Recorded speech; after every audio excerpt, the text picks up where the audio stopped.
King Frederik of Denmark, the towering symbol of continuity and tradition in the Danish monarchy, has now found himself at the very heart of an emotional and politically explosive royal drama.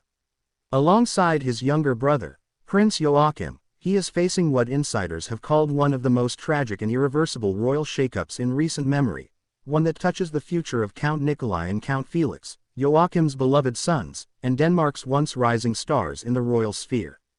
This isn't just about the status of two young men, this is about the soul of a monarchy being torn between modern reality and a painful past.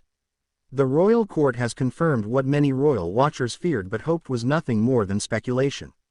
The futures of Count Nikolai and Count Felix have officially been severed from the traditional royal path, in a move that has left Denmark stunned and the House of Glucksburg reeling from emotional fallout. At the center of this unfolding tragedy is a bitter family conflict, a reshaping of what royalty means in the 21st century, and a father, Prince Joachim, who has made no secret of his heartbreak. What makes this story all the more powerful is the trajectory of Nikolai and Felix themselves.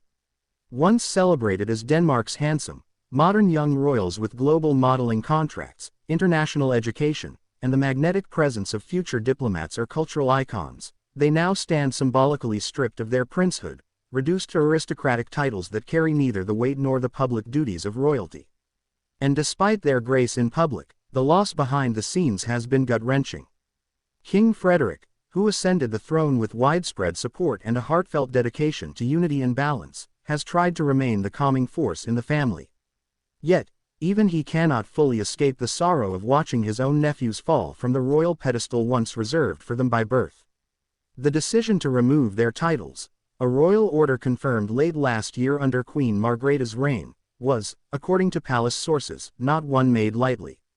It was intended to modernize the monarchy, to reduce the burden of royal obligations, and to streamline the future core of the crown.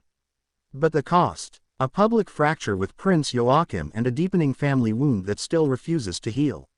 Joachim, now based in Washington, D.C. with his second wife, Princess Marie, has spoken candidly in rare interviews about his dismay, stating that his children feel marginalized and pushed out of a world they were born into. While he continues to fulfill his diplomatic duties with unwavering commitment, the emotional weight of watching his sons be erased from royal life is something he carries heavily. Insiders say the relationship between Joachim and Frederik, once strong, competitive, but loving, has turned cold, punctuated by formality rather than brotherly warmth. Count Nikolai, the oldest of Joachim's children, has shown extraordinary grace through it all.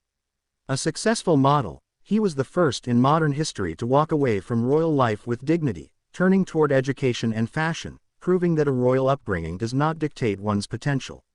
And yet, behind the flashes of paparazzi and magazine covers, he is a young man who now must reimagine his place in a Denmark that once saw him as a future figurehead.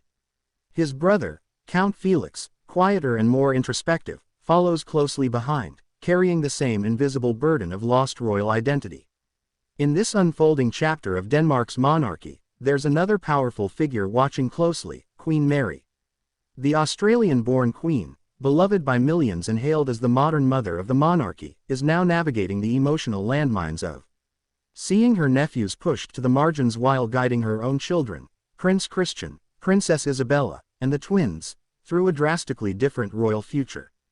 Behind her warm public appearances and poised demeanor lies a woman who must hold the family fabric together as it stretches under pressure. Palace aides have tried to downplay the tension, but the signs are everywhere. Prince Joachim was not present at key royal events earlier this year. Joint public appearances with King Frederik have been rare, almost non-existent. Even Queen Margrethe, who recently abdicated at the age of 83 in a historic decision to give way to the new generation, expressed visible sadness during her final official statements, sadness that insiders link to the family's divided state. The Danish people, known for their fierce loyalty to the crown, are themselves divided. Some agree with the modernist vision of streamlining the monarchy, arguing that fewer active royals mean less public cost and a more focused mission. Others believe Nikolai and Felix were punished for simply being born second-tier royals, denied their chance to shape the institution in their own way. Critics have also raised uncomfortable questions about how race, image, and international perception play into royal decisions. While the palace has vehemently denied any form of discrimination or exclusion based on personal lifestyle or public careers, royal analysts have pointed out the irony in cutting loose two of the most popular, globally appealing young royals in favor of a tighter, more traditional image. It's a debate that stirs echoes of similar controversies in other European monarchies, including Britain's. As these decisions settle into permanence, it becomes clear that there is no going back. The title of prince will not return to Nikolai or Felix, no matter how graciously they behave or how the public responds. And that knowledge adds a tragic gravity to every photograph, every handshake, and every public appearance they make, moments that now read not as duties, but as memories of what could have been. There is a poetic injustice at the heart of this story. A monarchy built on lineage and tradition is denying the next generation their space at the table, not due to scandal or rebellion, but through a carefully orchestrated restructuring masked as modernization. The pain for Prince Joachim, King Frederik, and especially for Nikolai and Felix, is not in losing access or wealth, it is in losing identity.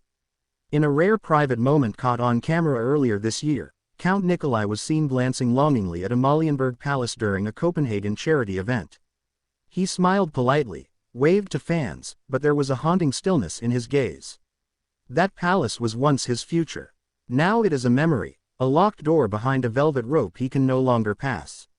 For King Frederik, the burden of kingship now includes the weight of family fracture. While he has stepped into his role with diplomacy, charm, and a genuine love for the Danish people, he must also live with the knowledge that his reign began amid sorrow. Not the sorrow of national mourning or royal scandal, but the quiet, devastating sorrow of seeing family slip away, not in death, but in decision. The press will continue to cover the glamour, the gowns, the galas.